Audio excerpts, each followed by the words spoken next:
So welcome everyone to today's webinar, the first one of 2023, which is super exciting.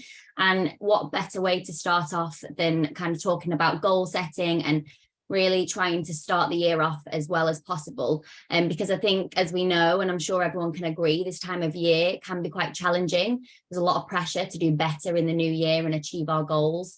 But often these New Year's resolutions, especially in the health and wellbeing industry, can set us up in quite a negative way.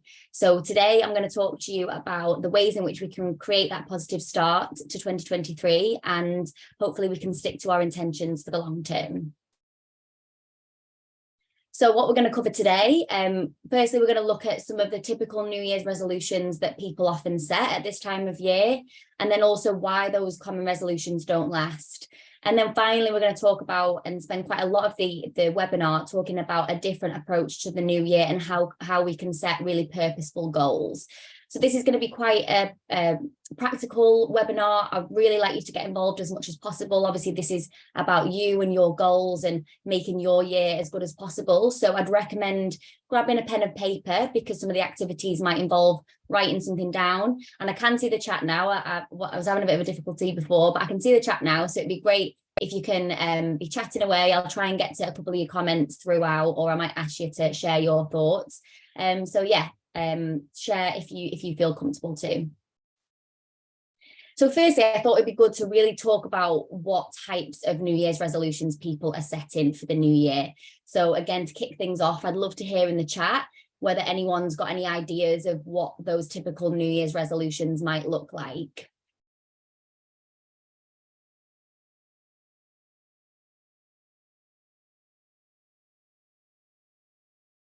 Anyone want to pop any thoughts in? Menu planning and prep, yeah, fab. Eat better, exercise more, yeah. Lovely, some really good ones coming through. The usual, get healthier, absolutely.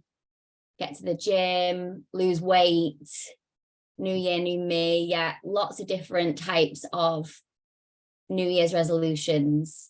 Eat less sugar, lots of different ones. And a lot of you mention about it all being to do with our health and well-being and really trying to get as healthy as possible, which is absolutely fine. But we're going to be talking about some of the challenges that can face. And just like you've all mentioned, I wanted to just pop on this really interesting graph that was released last week, which shows you the different types of New Year's resolutions that people are setting for the year ahead. So as you can see, the top three are all to do with exercise, diet, and losing weight, which is unsurprising, as a lot of you have mentioned. But there's also lots of different ones on there as well, which again can be quite common. But as you can see, the top ones all to do with how to get healthier, how to lose weight, things like that. So did people manage to stick to these? That same YouGov graph shows that actually 28% of people managed to stick to all of the New Year's resolutions from last year. 53% stuck to only a few, and then 17% didn't stick to any at all. So as we can see, there are still quite a big problem with the types of New Year's resolutions that we're setting if people aren't managing to stick to them. So I want to just kind of touch on some of the really common resolutions that people are setting and the problems that this might cause. Because I'm sure, as you can relate, in January, there is a huge amount of pressure in the media to follow a diet, to become your best self. You know, every headline is about this diet will help you lose 2 stone in 2 months, or get slimmer in a week, or, you know, lots of different fad diets really pushing and preying on our vulnerability as consumers, because as you've just mentioned, so many people want to lose weight, want to get healthier, and it's the media campaigns that are all to do with fad diets that are really making us think that we have to approach it in this really restrictive way. And the other side of that as well is that, you know, we were talking about it earlier on, Yancy mentioned that over the festive period, it's often quite normal for us to overindulge a little bit and have a couple more kind of occasional foods. I know I definitely did, but because of that can then lead us to think that we need to then go the opposite way and be really restrictive. But what's the problem with that? So, well, firstly, there's different messages that we might say to ourselves. These are some of the common resolutions. So someone might think that they'll do a juice for 30 days, have that special detox, lose lots of weight in 30 days and then go back to eating. I will exercise more. I'm not going to eat after 6 p.m. I will lose weight. I'm only going to have 1,000 calories a day. I'm going to cut out carbs and I'm going to have no chocolate because I had too much over Christmas. So these are really common ones that we might see, or maybe you can relate to some of those ones, either in the past or perhaps you're still thinking about this now. But what's the problem with that? So firstly, it's quite unrealistic. So telling ourselves that we're only going to have 1,000 calories a day is very restrictive and unrealistic. It's not really realistic that we'll be able to stick to that.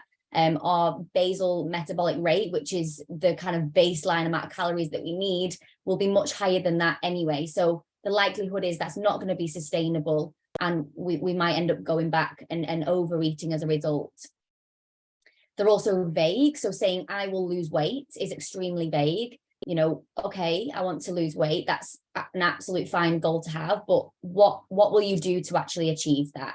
There's no kind of actions in place at all to help you get there. So it's very vague. As I said, they're also not sustainable. So cutting out a whole food group such as carbohydrates probably isn't sustainable in the long run, meaning we're probably likely to overeat on carbs at some point. As I mentioned, they're restrictive. So no chocolate whatsoever.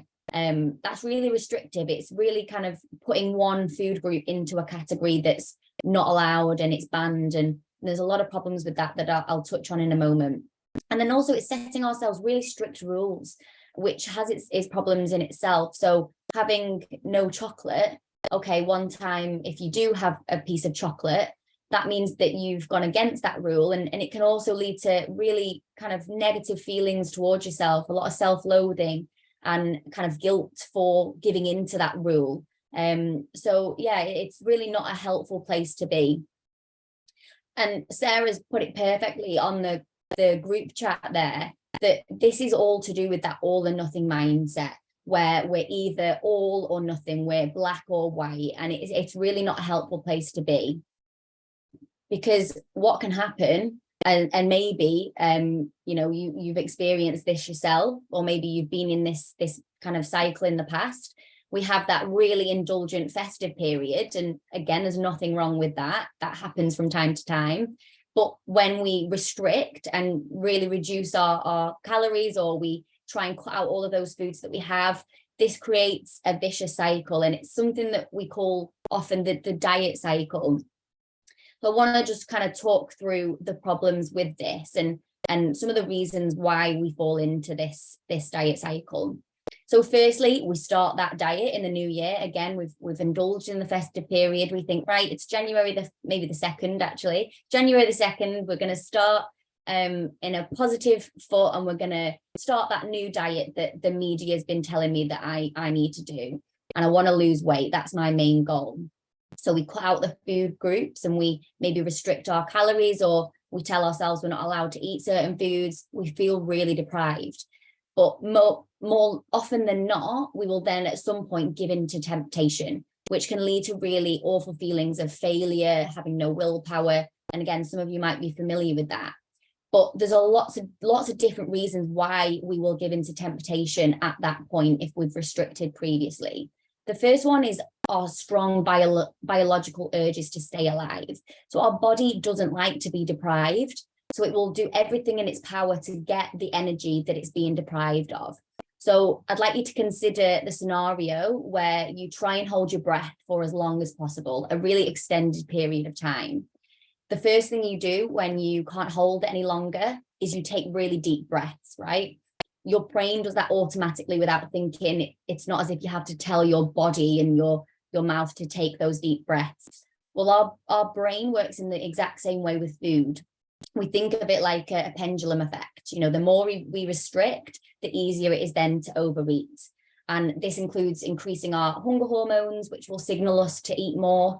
So you'll likely feel a lot hungrier. You'll also get more cravings, perhaps for those foods that you are cutting out completely. And that can create that forbidden fruit effect. So psychologically, we always want what we can't have. So our mind will be thinking about that more than usual if it feels it's not allowed it. We often hear it's something called the white bear effect. Robbie, if you know Robbie, he often refers to the white bear effect, where if I was to tell you not to think of a white bear right now, the chances are you are probably thinking of a white bear right now. So that's what happens when we cut our foods out. If we tell ourselves we can't have it and we're not allowed to have them, the chances are we're going to be thinking about that food a lot more. So a lot of problems psychologically as well. We will also experience a lot of reduced energy. Our metabolism will slow down to compensate for the lack of energy that it's getting in. And we'll also feel a lot more fatigued. We're less likely to exercise. And, you know, that might also lead to a lot more comfort eating as well, if we're really wanting to comfort ourselves for this fatigue or low energy or low mood. So that then goes round and we feel that failure. So even if we're not aware of all of those reasons, we might then blame ourselves and feel like a failure, and also lead to quite negative feelings of shame, which is really not a nice place to be. And we'll promise ourselves to do better next time, and we might try again, either at a different diet or, you know, might start that same one again. And that vicious cycle really does repeat. And like I said, we might believe that we don't have the willpower when we're in this cycle.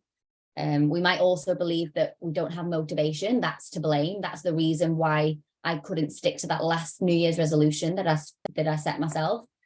You might also think, I'll never be able to do it. I'll never be able to lose weight because every single time I lose weight, then I put it back on. I lose weight, then I put it back on. And that it's all my fault. But it's really important that we acknowledge that we didn't fail, the diet failed us. And that's really important to move forward, because if we, you know, even if you're not in this place right now, but in the past, you've had those feelings of failure, really try and give yourself some compassion that those attempts that you had last time in that diet cycle, it's not your fault, and there is a different approach that we can take.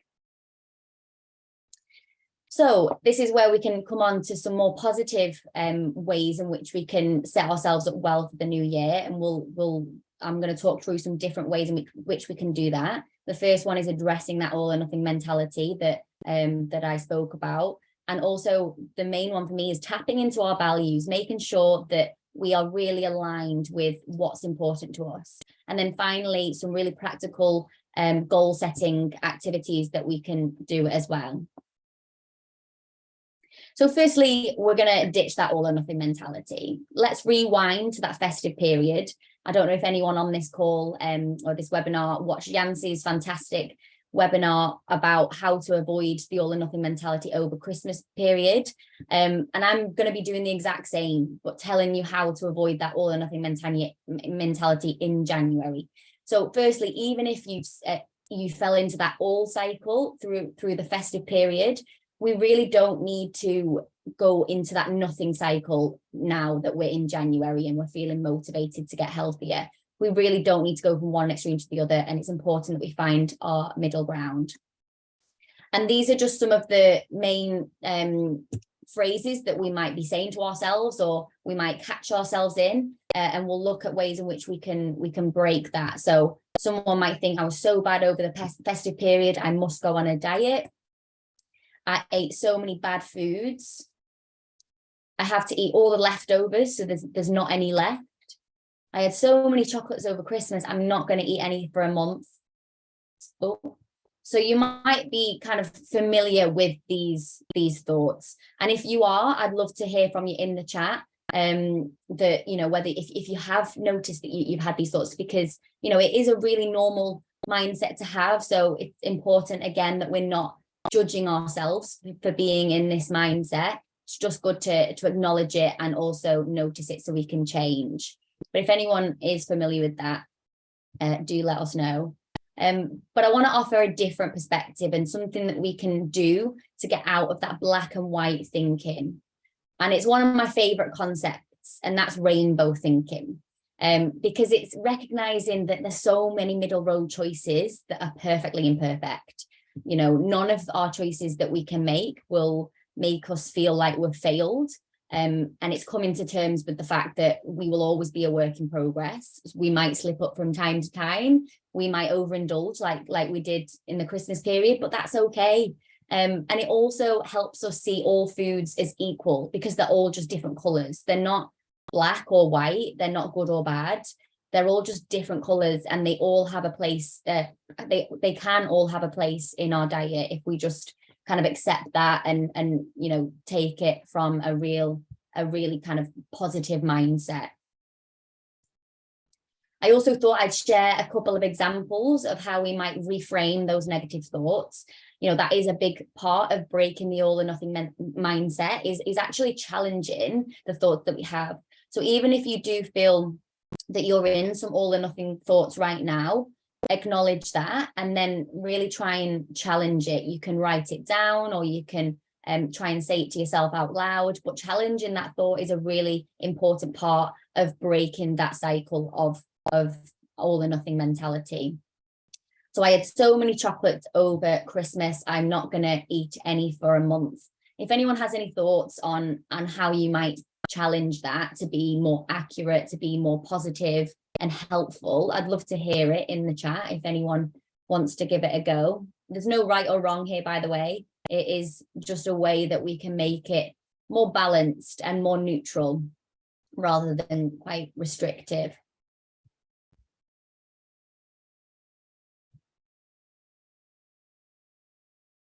Any thoughts? Yeah, instead of not having any, I'm going to reduce. Yeah, so that could be a good thing.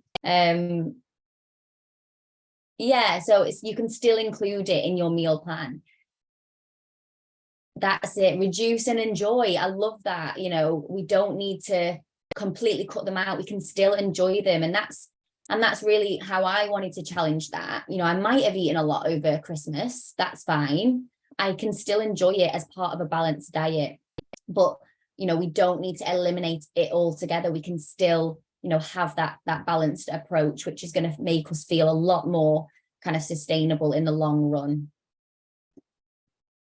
There's one more. So I have to eat all of the leftovers so there isn't any left. Would anyone like to try and challenge that? I like the idea of making a chocolate mug cake as well, including that as part of your meals. Yeah, I love it. I like to challenge that is, you know, I can incorporate these festive foods in my meals and recipes over the coming weeks. I don't need to eliminate them altogether.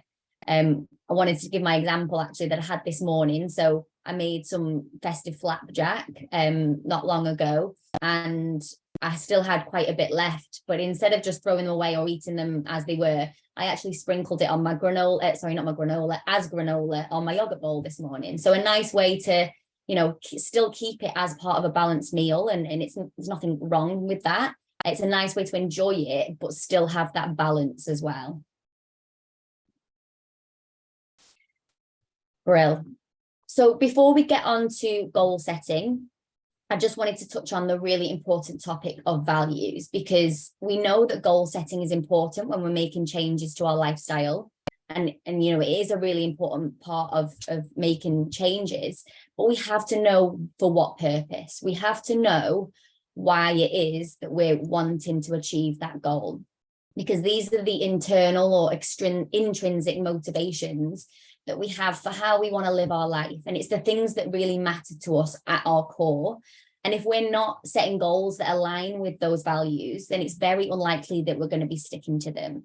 So I want to do a couple of activities, or just an activity that can help us really tap into what's important to us and how we can use that in our goals going forward. And a nice way to think about it is that if our goals are the destination, and that's the what we're going to do and what we're going to achieve, our values are our compass. They're how and why.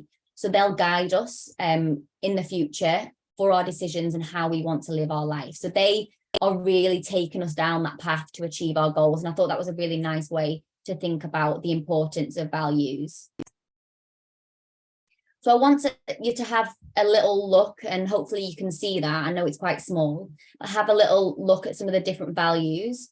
that are on this list, you know, that they probably go beyond this list as well. But I thought this kind of encompassed quite a lot of the different ones that we can have. And these will look different for everyone. Everyone will have a different set of values that are important to them. But at first glance, have a little think if any resonate with them, and see if actually some really stand out to you as something that is important to you.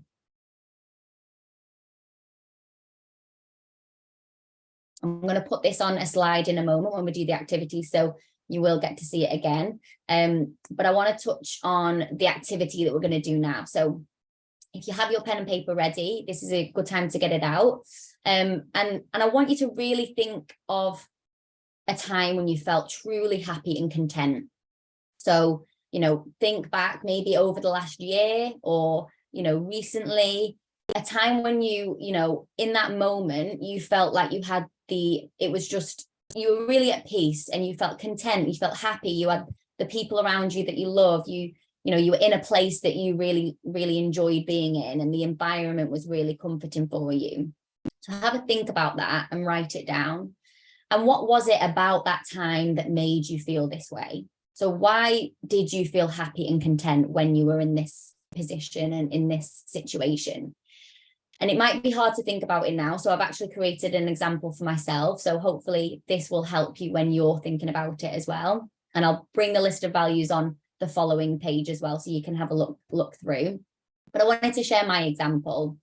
So the last time, well, maybe not even the last time, but one that really stands out for me when I was really happy and content was when I was on holiday in the summer with my family. So yeah, that's my family, and we were in Lindos, and it was just a really lovely day. We'd been out for a really nice meal, we'd explored the city, and I just felt really content and happy.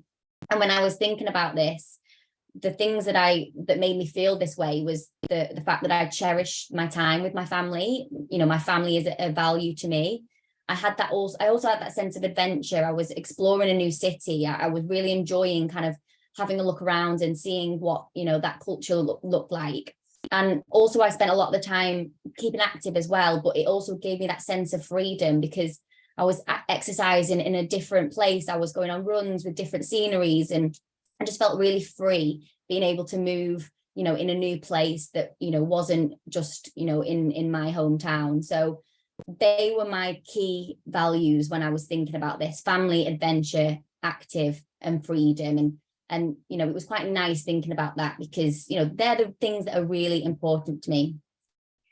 So I'm going to give you a minute or two. And again, if you want to just have a look at this activity and do it in your own time, that's absolutely fine as well. You know, it can be sometimes quite hard to think about these things. So, you know, don't feel pressured to have to do it now. But have a little go at thinking about when you felt truly happy, but also, more importantly, what about it that made you feel this way. Of that list of values, what did you encompass in that time? I'll give you a minute for that. And if anyone wants to share on the chat, you know, I'd love to read what values you come up with. I can see optimism, well-being, you know, really key ones.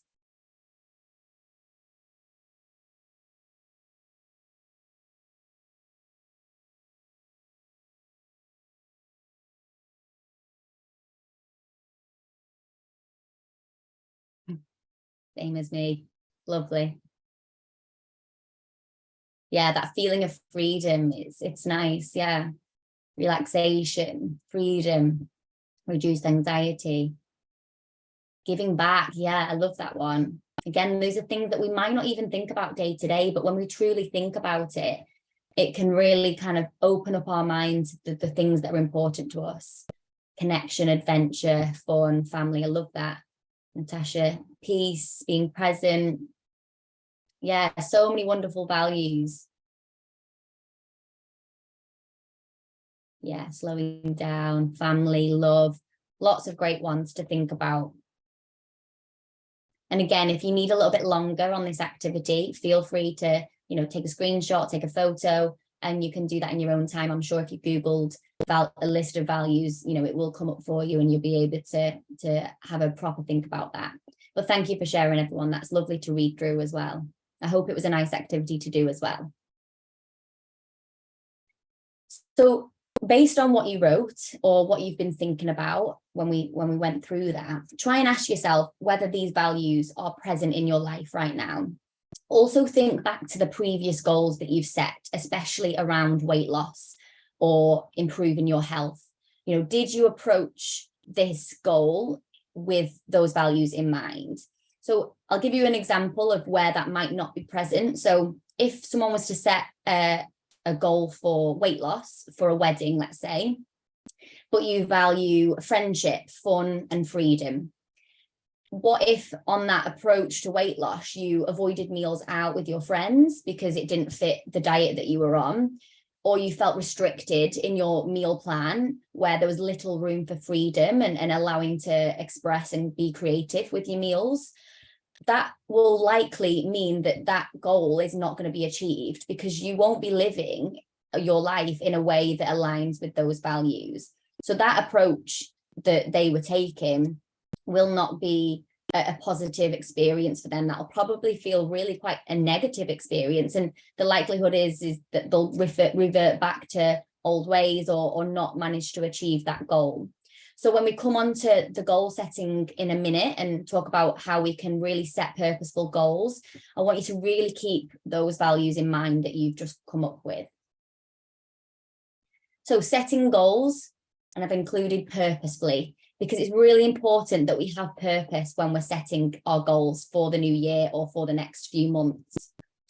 And if you're on the Second Nature program, you will know that this is how we like to break goals down to make them really meaningful and make it more likely for us to achieve them. So outcome goals first, then process goals, and then actions. And I'll talk about, how that is broken down.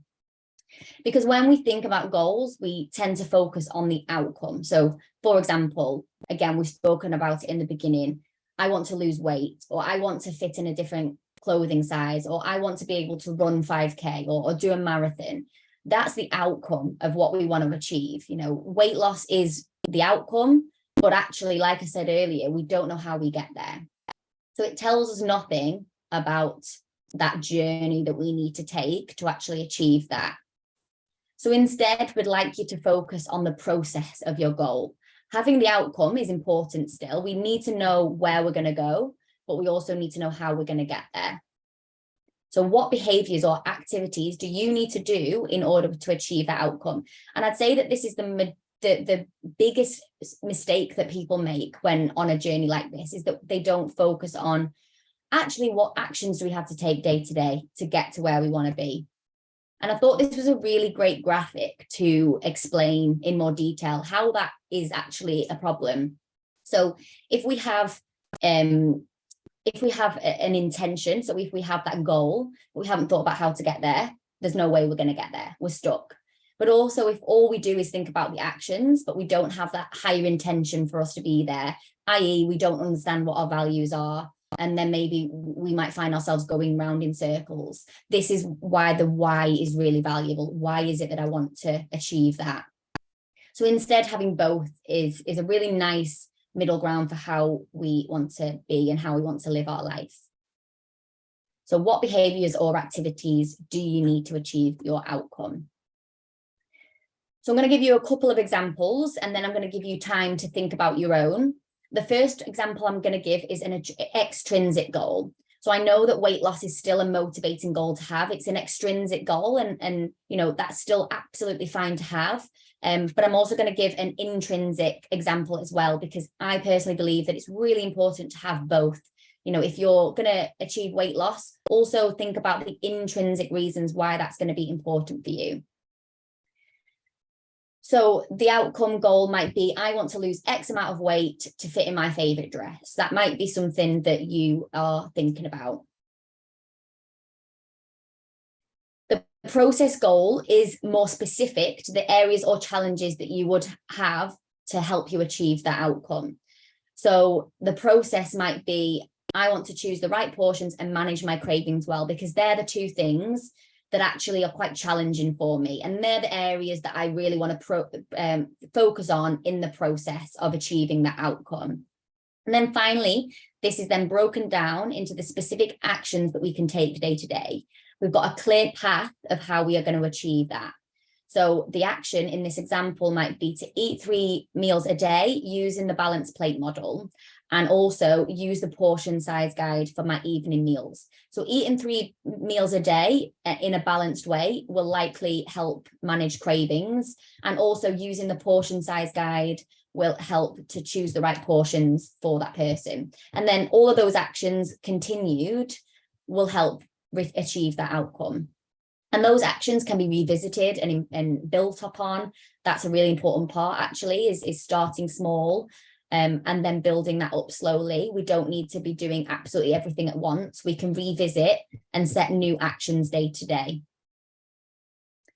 And then a more intrinsic goal that we would have, and again, I'd really recommend having an intrinsic goal, because this is likely more linked to your values. So an outcome goal might be to reduce blood sugar levels and have more energy. So that might link up with a value that you have of your health, you know, to reduce blood sugar levels. That's an important value of health, you know. And so these outcomes are a lot more linked to the values, which is why I really recommend it. And the process goal, to walk every day and reduce my alcohol intake. So if I walked every day and reduced my alcohol intake, I'd reduce my blood sugar levels and also have more energy. And then to break that down into actions, I'm going to have 1 alcohol-free day a week and start each day with a 10-minute walk. So they're really specific. We know exactly what we're going to do, and we know whether at the end of each week, we're going to know whether we've achieved it or not, because it's really specific. So that's just a really nice example of an intrinsic one.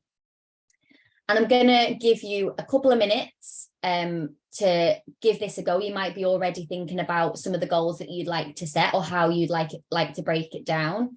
And again, if you want to do this in your own time, that's absolutely fine as well. But just a quick minute, just so you can have a little think. And again, make sure you keep those values in mind.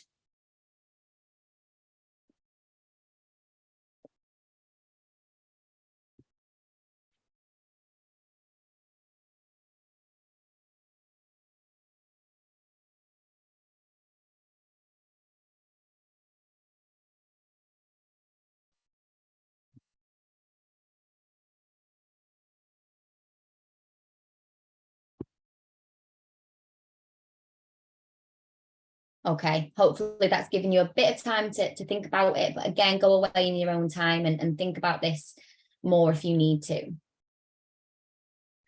And I just wanted to finish off the webinar with some really key tips to help you achieve these goals, because again, it's important to make sure that this is going to work and it's going to stick. And there's a couple of things that came to mind for me when I was thinking about how we can make sure we achieve our goals. And the first one is to hold yourself accountable. So make your actions non-negotiable, like you would a meeting with someone at work, or you know, when you're meeting up with friends. You wouldn't necessarily cancel those things. So try and have that same approach for your healthy habits as well. So if that's going to gym at lunch, really, you know, set that as a meeting in your calendar so that you know when it's lunchtime, that is your time to go to the gym or do what you need to do. If you are making a goal to walk every morning, try and put your walking stuff out on your bed so that in the morning, all you have to do is put it on and you're ready to go. You're holding yourself accountable. Tick it off, find a habit tracker. If you're using the Second Nature app, we have the habit tracker that can really help to keep you accountable, and you can see over the week how much you've achieved, what you've set out to achieve. Or there's, you know, lots of different ways you can do it. I like to write it down. I've got a handwritten diary that I like to tick off. Lots of different ways that you can really hold yourself accountable, because accountability is key. Or, you know, talk to someone else, try and use other people to keep yourself accountable as well. Find a friend where you can chat about it. The other one is make you a priority. It's so easy to put others before ourselves. And I know that it's a really hard thing to do, about setting boundaries and saying no, or, you know, finding that time for yourself. But I would really encourage you to treat yourself like you would others and prioritize your own needs.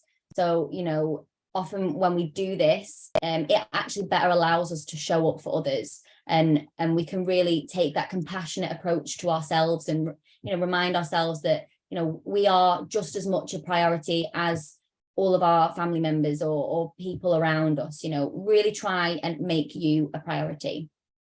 This one seems really silly, but, you know, often it's our belief that holds us back. So when you're setting a goal, ask yourself, do I think that I can do this? Because if you don't think that you can do it, the likelihood is you won't. Because one of my favorite sayings is, whether you think you can or you think you can't, you're probably right. And I think that, you know, speaks volumes. So when you're setting goals, to really try and tell yourself, like, I am going to achieve this. Nothing is going to hold me back.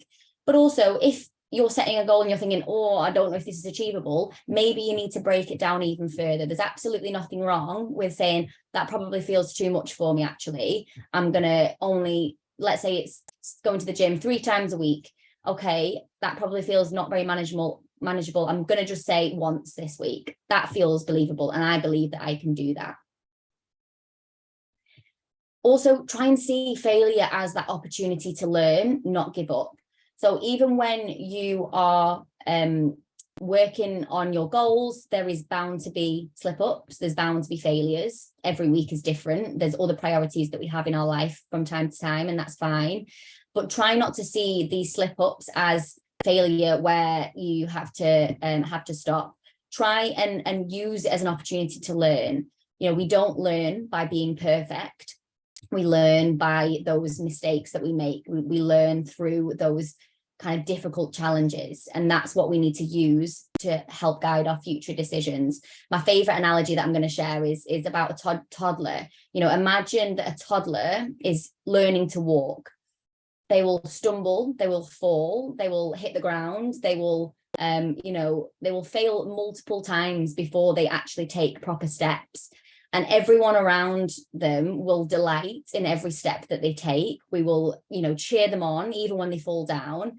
And it's important that we take that same approach for ourselves, treat ourselves like we would that little toddler. Okay, I fell down, but that's great. I took another step. Now let's get back up and we'll go again. And think about what I learned from that. So try and see it as a learning opportunity, not that reason to give up. And finally, getting started is the hardest part. There's no doubt about it.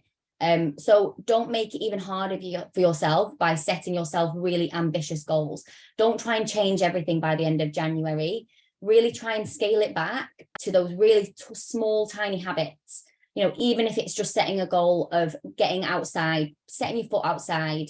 And even if your main goal is to go for a walk every morning, just say to yourself, right, this morning, all I'm going to do is put my shoes on and go outside. You might then well take a walk, but you've achieved that goal, and it's very hard to say no when it's so small, and it's much easier to build up once you've actually set that habit in place. We can build it up once it's already embedded. So really try and scale it back to that really tiny habit. And that's my final point. So yeah, thank you for watching, everyone. I hope you found that helpful. I hope you're feeling motivated to get started with your new year. What I'm going to do now, because there's probably people on this call who isn't a member of Second Nature, I'm going to quickly run through some slides talking about about what Second Nature is and how it works, and then we're going to move on to the Q&A. So what is Second Nature? We are primarily a weight loss program, but as you've kind of probably established from my talk, we're much more interested in changing lifestyles. So it's all delivered through an app, and you'll have access to a registered nutritionist like myself or the other panelists, or a dietitian who will be your health coach that you can chat to day to day. So Second Nature, we really believe that we can change. If we change our minds, we'll be able to lose weight. And our app is uses behavior science to retrain your mind to make healthy choices so that these stick in the long run. Like I said, we also team you up with a nutritionist and who will provide you that one-to-one support. And there's also a group chat as well. So you've got access to that peer support. And we want to make it feel easier for you, to make it longer term, so that it's not that diet or that trap that we spoke about. And we believe that we can do it in a realistic and sustainable way. It doesn't have to be that all or nothing mentality. It doesn't have to be strict. It doesn't have to be short term. You just need that right support, and we believe that we can offer you that.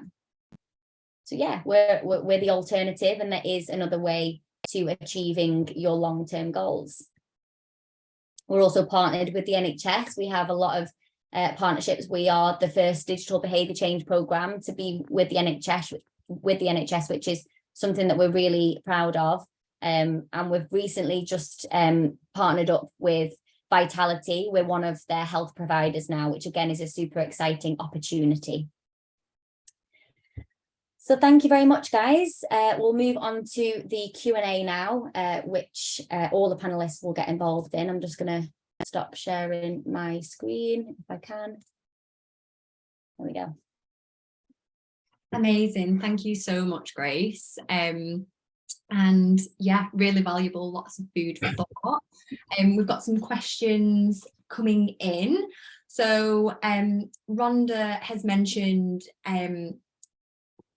maybe around if there's any tips on improving body image and how we might retrain our minds around that, or if that's one of our goals, because, you know, Rhonda's mentioned this is something we fight all of our lives, and you have made a valuable point about, you know, scope beyond the webinar, but I think it's good to talk about because a lot of our goals could be around body image, especially at this time of year. So any tips on setting goals around that or reframing thoughts around that? Yeah, I mean, that was what I was going to mention, and I'm happy to kick off. I'm sure you guys have got interesting perspectives as well, but in the same way that we have all or nothing thoughts, our thoughts around our body will also come from that thought pattern that we have. So we will choose how we think about our bodies. And so in the same way, as much as possible, really try and notice what we're saying about ourselves, or what thoughts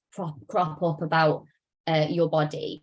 And then really try and challenge that. See if there's a different perspective that you can really create in your mind that makes it a little bit more neutral, or even, you know, positive, or is there some way that you can really break that down? Because yeah, if we change our thoughts around it, that's going to help us feel a lot better around how we feel about our body. So it all comes for me with really accepting and noticing those thoughts and having compassion for yourself along the way. Body image thoughts can be really challenging. I think, you know, many of us can relate with that, and it's important that we take that compassionate approach and, you know, not be hard on ourselves if we find ourselves in that negative thinking trap. Compassionate, and then really try and change the narrative. Something I'm going to add to that, Grace, totally agree with everything you said, is, you know, what is influencing your body image in the first place? What are you looking at online? Who is it in your life you admire? And why is it body and physicality that always is what we go to first, that is what we value for ourselves as our self-worth, when actually, how can we think about how we grow as an individual in our character, in our personality? So maybe even as a continued reflection after this is to think, who do you admire in your life? And what is it about them? And it's probably likely it's not always what they look like, but it's who they are as a person. And maybe you can direct a lot of your time and energy actually into how you grow internally just as much. Yeah, I think that's such an important point, Naomi, and that could almost be a continuation of the values activity as well. Like, how many of us wrote on that value, you know, anything about our appearance? I'm guessing it's quite likely that we all wrote things that were about our family or those other valuable aspects as well. So really tapping into that too. Yeah, and I would also add to that, like, before, you know, retraining your mind about this, like, really tap into that awareness, because before you can change anything, like, sometimes we're really quick, like, we want to change, really tap into what it is. So really noticing it, writing it down can help. I know that sometimes that might feel a little bit scary, because when you see it written down, it's like, ooh, okay, that's what I really think. But that can really help you to then challenge it, and then you are aware of what the thoughts are. And also, just to highlight, when you are doing anything around body image, like what Grace said, just be really self-compassionate, because it can be really challenging work. So take it easy with that, and yeah, just practice a lot of self-care, and also practice tapping into what you really like about yourself, apart from your body. There's what other qualities do you have? Like, what do your friends and family say about you? What do you like about yourself? That can be a good place to start as well. Love that. So Sarah, maybe you could offer some clarity on this in the chat as well, but any tips to help me feel more in control in the kitchen? It always seems like such a disaster zone before I've even got started with new meals. So the way I'm interpreting that, and correct me if I'm wrong, Sarah, but feeling quite overwhelmed when trying new things in the kitchen. So any tips for that? I guess that might be a New Year's resolution or something we'd all like to try in the new year. So any tips to feel more in control or less overwhelmed?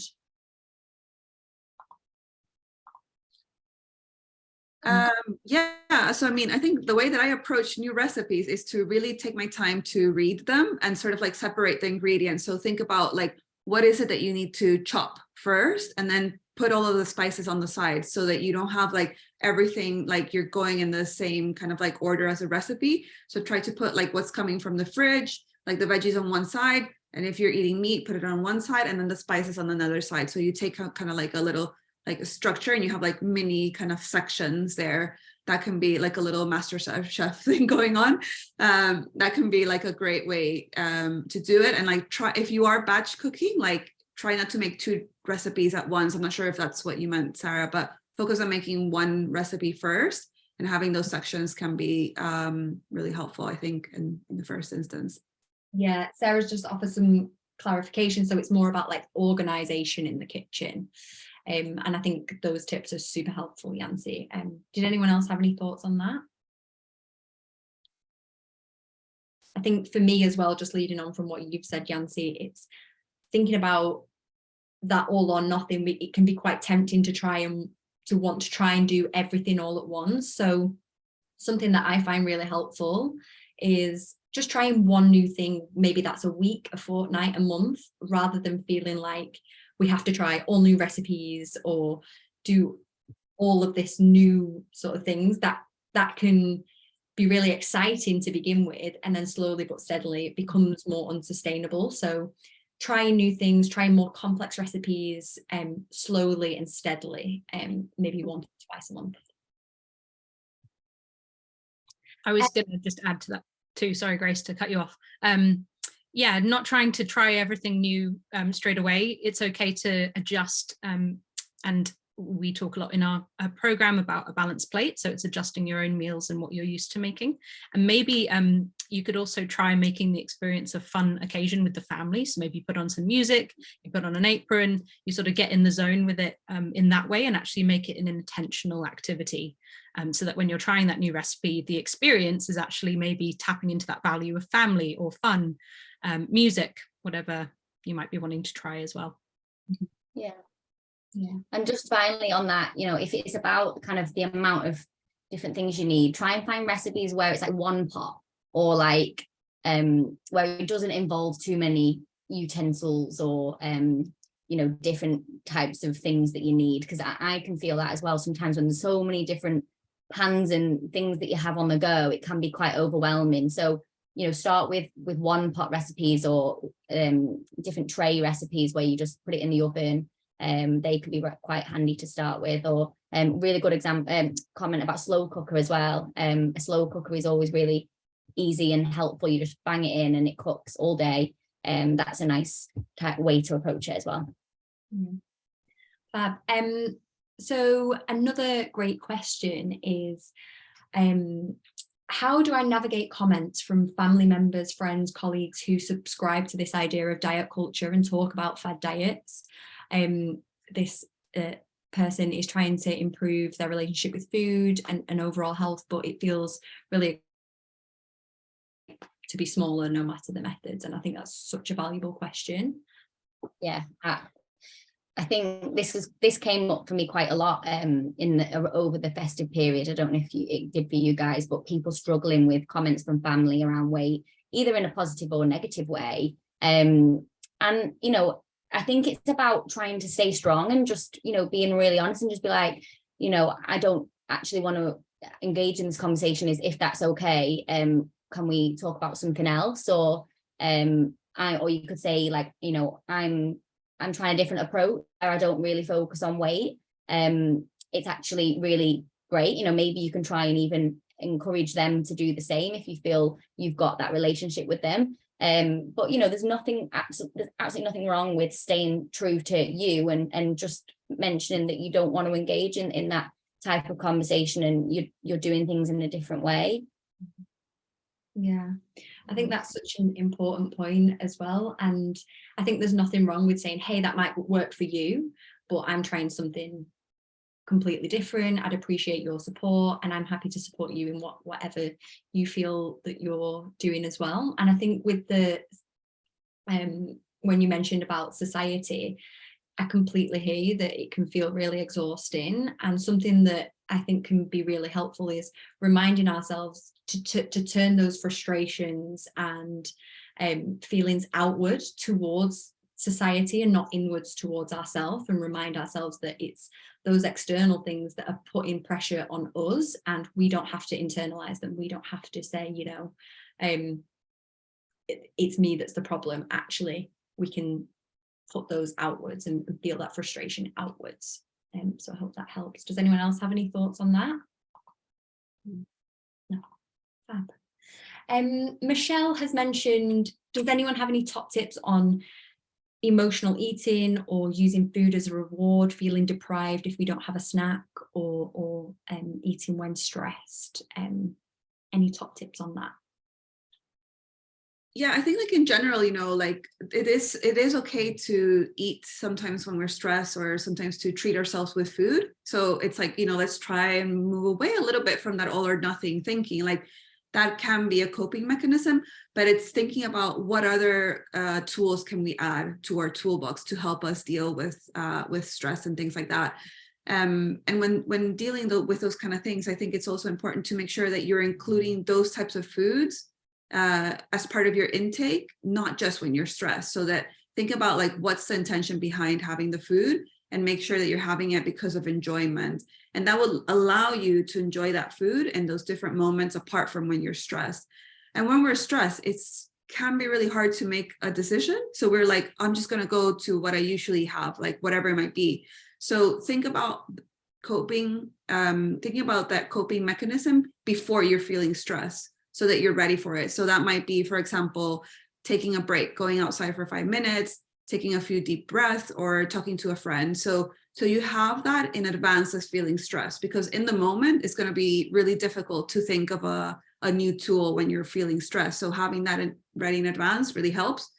So those are my tips. But I would say, like, don't be so hard on yourself if you do use food to cope with emotions. Like, we all do it, but the important thing is that we have that alongside many other tools as well.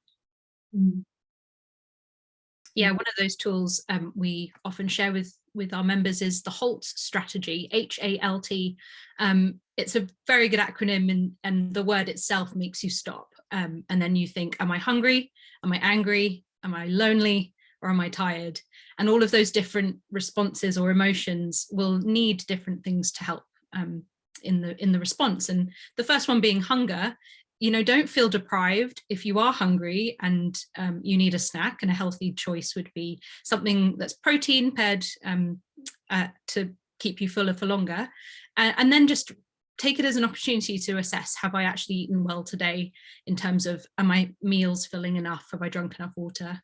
But then the other emotions is something to then assess. Why am I angry? Why would I be lonely? What can I do about feeling tired? It's just a nice little acronym to use. Love that. Yeah. Good one. And then the final question is just from Jacqueline. And I think this is a really good one to finish on, because thinking about, you know, where we've been pre-Christmas to where we are now. So Jacqueline mentions she was losing steady weight before Christmas and then put some back on. So do you think the usual pre-Christmas second nature eating plan is sufficient to keep losing weight, or do I need to up my game? Any thoughts on this one? Yeah, I, you know, like I mentioned in the talk, I would just go back to your balanced routine. If this was working for you before Christmas, then the likelihood is you getting back into that routine will help with that again. You know, no weight loss journey is ever going to be linear. There's always going to be slight peaks and troughs. And so I think try and zoom out and look at the bigger picture of like your whole life, because essentially that's what we're looking at. And if there was a small amount of weight gain at Christmas, you know, that's fine, you know, accept it. That's likely to happen. I'm sure that's happened for a couple of us, or quite a few of us, over Christmas. Let's just get back into our routine, which was working really well for us before. Maybe park weight loss to the side completely. Maybe, like I said, use those value-based goals to really think about the other reasons why that balanced diet works for you. Because the minute we start thinking that we need to do more, we might fall into that more restrictive mindset where it might not necessarily be sustainable. And I think just really thinking, I'm just going to have a balanced diet and do this because it makes me feel good, not because I need to get back to my pre-Christmas weight. That will probably happen anyway, but we're living in a life that is aligned with our values, and it makes us feel good, not because we're trying to get back to that pre-Christmas weight, if that makes sense. Yeah, definitely. Any other thoughts on that before we finish? No. Brilliant. Thank you so much, Grace, Yancy, Naomi, and thank you everyone for joining. We have our next webinar. I will, can anyone find the link for that? I'll just post it in the chat now. And it's going to be a rescheduled one all about plant-based diets. It's going to be in February. So if you're keen to sign up to that, sorry, I'm quite slow. Does anyone have it? Oh, thank you so much, Yancy. Yeah. So if anyone's keen to sign up to that, you can do through the link. And yeah, thanks for coming along. Thanks, everyone. Bye. Bye-bye.